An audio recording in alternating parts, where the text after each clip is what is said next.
Well, hey there once again. Johnny K with Newhoff Media in studio right now. Julie Martin, the sideline reporter for the Bloomington Edge. She's back with us again. Julie, how are you doing this morning? I'm doing great. How are you? I can't complain. It is a Monday, but you got to get the week somehow started. But a great way to start it is to talk about some Bloomington Edge football and a very impressive win this Saturday over the Phantoms. Their third time playing them and third win.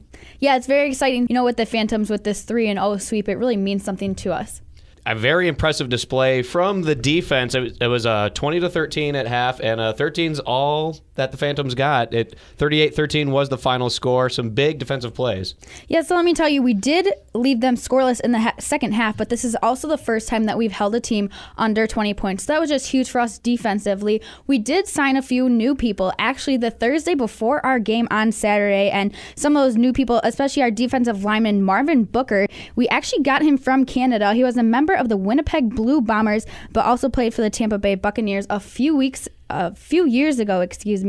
He was one of those big players for us on the defensive end. He was a forced fumble, but then also defensively, Kyle Jenkins blocked a huge kick against the Phantoms and actually ran that back in for a touchdown. I was going to say, I was at the game, and that was one of the most insane things I've ever seen. I mean, is Kyle Jenkins, is he like an amoeba? Because he literally absorbed the ball. They didn't even touch the ground. There was a 40-yard kick. That's a big boot coming right at the breadbasket, and he just caught it and walked in. Yeah, and post-game interviews that I actually did with Jenkins, he said that's something he usually does, and we have seen him do this 2 or 3 times throughout the season. So, he really just trying to get up and on top of that ball, and it's just something amazing that you don't really see often. It's really cool we're seeing that with the Bloomington Edge. Yeah, and all of football, outdoor, pro, that's one of the craziest plays I've ever seen. So Jenkins, he just seems to be a ball hawk when it comes to that line. So, and then on the offensive side, J.J. Hayes, he had a big screen pass touchdown that, you expect a screen just to get a little chunky yards, but a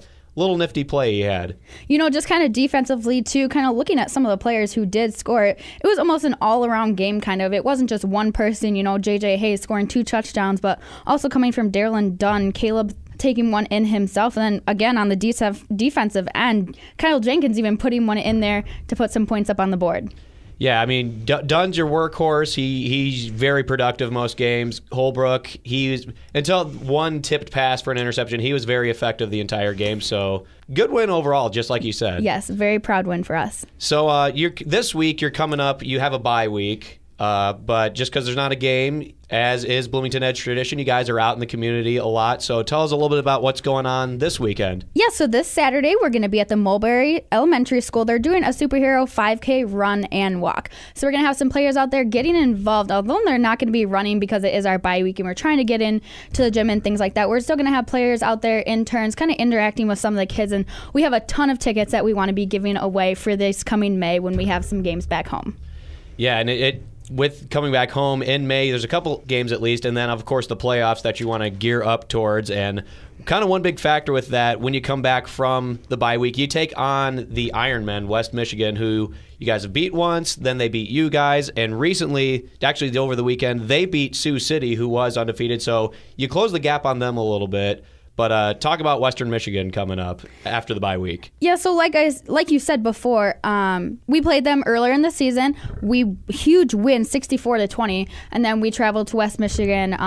We lost to them 56-34. So really just kind of figuring out where that middle came in and how we can really bounce back there. Because like I said, West Michigan beating the #1 Seoul team, Sioux City, that's huge. And if we can come back and beat them, that says a lot about our team kind of in the rankings there. So, yeah, a lot of playoff implications on the line as Western Michigan. You take them on after the bye week. They're going to be in the hunt as well, so it's going to be a big win. We're going to need as many fans on deck here in a couple of weeks. Julie, any kind of remaining thoughts you have before you head out today? Any final thoughts you want to mention? Yeah, so this past weekend against the Kansas City Phantoms was actually our last game for some of our spring interns, and there's just a few interns that we really want to point out for some of the amazing work that they have done with the Edge this season. Gabriella Trevino, she was part of our Family Fun Zone. She was our event coordinator the whole entire season. She just did so amazing kind of putting together some of these events and making sure that we have players and coordinating things like that. Carrie Just, she was an amazing photographer from ISU. She she's done all of our photography that you're seeing out on our website and Facebook pages and things like that. And lastly, Pat Sajak, he's from Illinois Wesleyan University. He's been handling all of our merchandise. You can always see him at our merchandise table. So just really a lot of the interns that we had come out this season from Illinois State and Illinois Wesleyan, just all the hard work that we've seen them put in is just greatly appreciated by our Edge Nation.